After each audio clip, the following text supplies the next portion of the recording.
मैं मानता हूँ कि वो it's not exact, the story is completely different and new.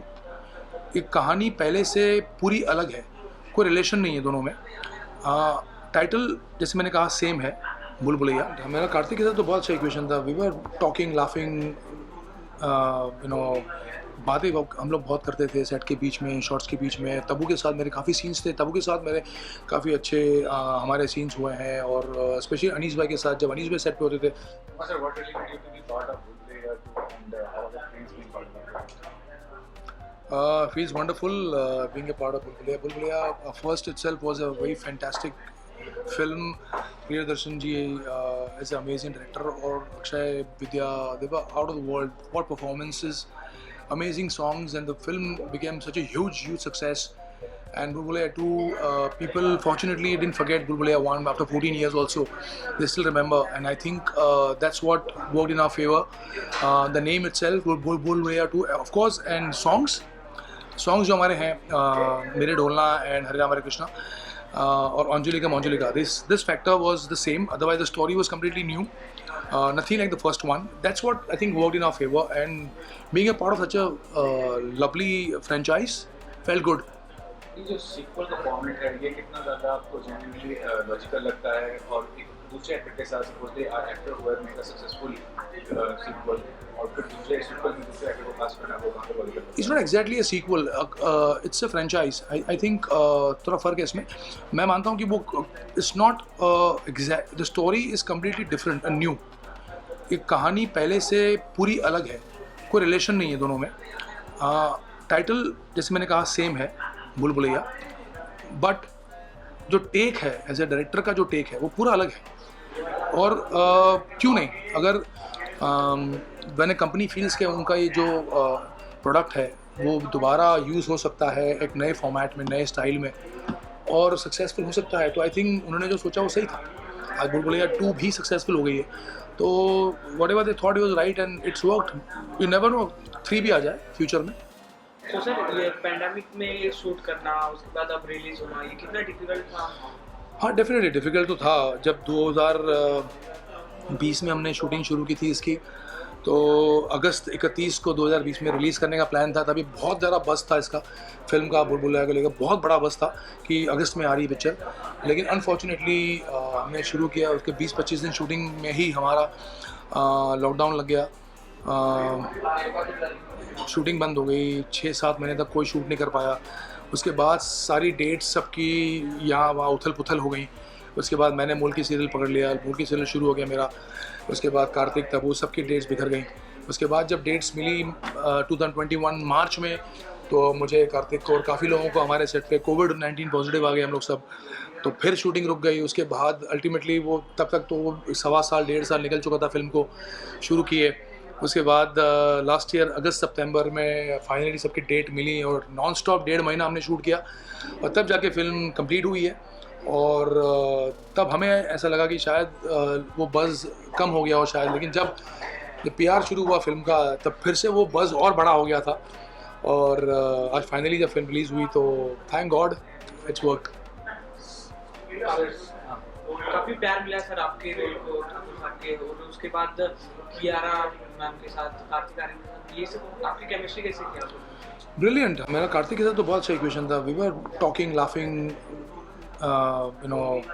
बातें हम लोग बहुत करते थे सेट के बीच में, शॉर्ट्स के बीच में। तब्बू के साथ मेरे काफ़ी सीन्स थे, तब्बू के साथ मेरे काफ़ी अच्छे हमारे सीन्स हुए हैं। और स्पेशली अनीस भाई के साथ, जब अनीस भाई सेट पे होते थे, तब अनीस भाई अपनी बहुत सारी पुरानी फिल्मों की बातें, इंडस्ट्री की बातें करके इतना हंसाते थे हमको, उनके एक्सपीरियंसेस। अनीस भाई ने तो 60 से ज़्यादा फिल्में लिखी हैं जो सुपर हिट्स हैं, उन्होंने इतनी सारी सुपर हिट फिल्में डायरेक्ट करी हैं।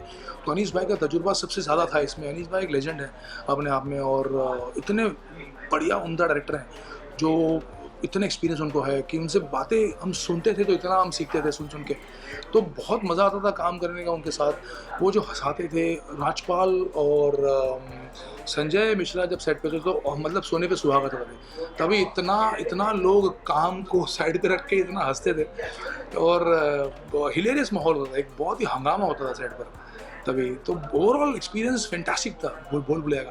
अब लग रहा है कि फिल्म खत्म हो गई, शूटिंग खत्म हो गई, लास्ट दिन था, हमने 24 घंटे काम किया लास्ट दिन पे, फिल्म की शूटिंग लास्ट दिन पे 24 घंटे काम किया था, तो उस वक्त थोड़ा सा सैड माहौल था और लग रहा था कि शूटिंग ख़त्म हो रही है, लेकिन एक तरह से हम खुश भी थे कि इतने लंबे अरसे के बाद फाइनली शूट ख़त्म हो रहा है, और दुखी भी थे क्योंकि फिर सब पता नहीं कब मिलेंगे। So you're working in industry for the 22-25 years and 25 हो गए। तो अभी तक का जो आपका अनुभव रहा है, you have recently commented you spoke to artists regarding the TV disparity, क्या कहना चाहेंगे कि कितना मानते हैं कि एक डिफरेंस है between TV artist और film artist? से डिफरेंस वैसे कुछ नहीं है, वैसे आजकल तो ऐसा हो गया कि सोशल मीडिया इतना हावी हो गया सब पे कि एक दुनिया छोटी हो गई है। लोग इतने अवेयर हो गए हैं गुड कंटेंट को लेकर कि ऑडियंस को बेसिकली टीवी में हो, फिल्म में हो, ओटीटी में हो, कहीं भी हो, या आपकी रील्स क्यों ना हो इंस्टा की, लोगों को अच्छे कंटेंट देखने हैं, अच्छा काम देखना है, तो अच्छे काम को लेकर बहुत ज़्यादा अवेयरनेस आ गई है लोगों में। तो एक कंटेंट इज़ द किंग वाली जो बात है वो आज बहुत ज़्यादा लागू होती है, पहले भी थी, लेकिन लोगों के पास आज इतनी चॉइस है कि अगर आप अच्छा कंटेंट लेकर नहीं आते हो तो अच्छे अच्छे स्टार्स की फिल्म भी नहीं चलती हैं, या टीवी हो या फिर ओटीटी प्लेटफॉर्म पर हो। तो कंटेंट इज़ द किंग, और आपको लगातार as a producer, as a actor, आपको कंटेंट अच्छा लाना ही पड़ेगा टू सर्वाइव। तो मुल्की को काफ़ी प्यार मिला सर, इसके बारे में आपका क्या कहते हैं? और सेकंड थिंग व्हाट अबाउट मुल्की सीजन 2? मुल्की जब हमने शुरू किया था तब एक अलग शो था, ऐसा सब्जेक्ट था जब किसी ने आज तक टच नहीं किया, जबकि लोगों को पहले ही इसके बारे में कुछ बना देना चाहिए था। मोल से खरीदी हुई दुल्हन, ये एक बहुत ही नया टॉपिक था इंडस्ट्री के लिए, ना कभी फिल्म बनी है, ना कभी टीवी पे सीरियल बनी है इसके बारे में, और बहुत ही सेंसिटिव सब्जेक्ट था ये। जब शुरू किया तब हमें ये नहीं अंदाज़ा था कि ये बच्चों में भी फेमस हो जाएगा ये शो, छोटे बच्चों में। तो ये छोटे बच्चों में फेमस हुआ, बड़ों में भी हुआ फेमस ये। तो मेरे हिसाब से मुल्की काफ़ी सक्सेसफुल रहा, और सीज़न 2 की बातें चल रही हैं, लेकिन आई डोंट नो ये कब होगा, होना चाहिए मेरे हिसाब से। सोशल मीडिया इन्फ्लुएंस ने बताया, लेकिन जब आपने कैरियर की शुरुआत की थी तो टेलीविजन मीडिया में इतना बड़ा नहीं था, बिल्कुल इतना बड़ा नाम किया आपने। आज के दौर में टीवी आर्टिस्ट को रिकॉग्नाइज करना थोड़ा मुश्किल होता है अगर कोई बड़ा शो ना हो, बड़ा किरदार ना हो, वो कितना चैलेंजिंग है? बहुत आजकल बहुत चैलेंजिंग हो गया, क्योंकि आजकल आपके पास इतना सारा कंटेंट है, इतनी सारी चॉइसेस हैं, 40 तो ओटीटी प्लेटफॉर्म है, और हिंदी अगर चैनल्स की बात करें तो 15-20 तो हिंदी मेन चैनल्स हैं, और एक चैनल पे करीब एक दिन में 7 से 8 शो आते हैं प्राइम टाइम पे। तो आप गिन लीजिए 50-60 शो रोज़ के टेलीकास्ट होना अलग अलग चैनलों पे, इतना सारा ओटीटी पे कंटेंट होना, और उसमें अगर आपको जगह बनानी है अपनी, तो या तो शो बहुत ज़बरदस्त हिट हो जाए रातों रात, या आपका काम ऐसा अलग सा हो कि लोग आपको नोटिस कर लें। और आजकल एक बार काम करने से आदमी फेमस नहीं होगा, आपको लगातार नॉन स्टॉप अच्छा कंटेंट में आपको अच्छी परफॉर्मेंस देते रहना पड़ेगा तब, क्योंकि इतनी सारी कंपटीशन, इतने सारे लोग, इतने सारे चैनल्स, इतने सारे ओटीटी प्लेटफॉर्म्स, इतने सारे वेब शोज़, मूवीज़, मतलब ऑडियंस के पास तो आज इतनी चॉइसेस हैं जो 20 साल पहले नहीं थी। तो आज थोड़ा माहौल थोड़ा टफ है। तो लास्ट वन सर, ओटीटी और अपकमिंग 2 फिल्में हैं जो अनाउंस होंगी अभी जून में, तो एनडीए है मेरा, तो I will wait for that.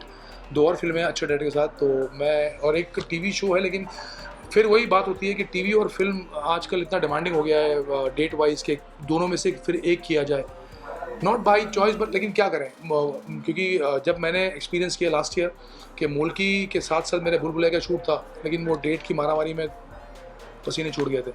तो आई थिंक फिल्म जो मेरी है अभी अच्छे प्रोजेक्ट्स हैं, let's see how it goes now. Audience को कुछ बोलना चाहोगे आप? I just want to thank you for giving so much love to Bhul Bhulaiya, liking me on big screen and accepting me in a big way. So thank you so much. Keep watching me, keep loving me, and all the best. Keep doing good work. Thank you so much. Thank you so much.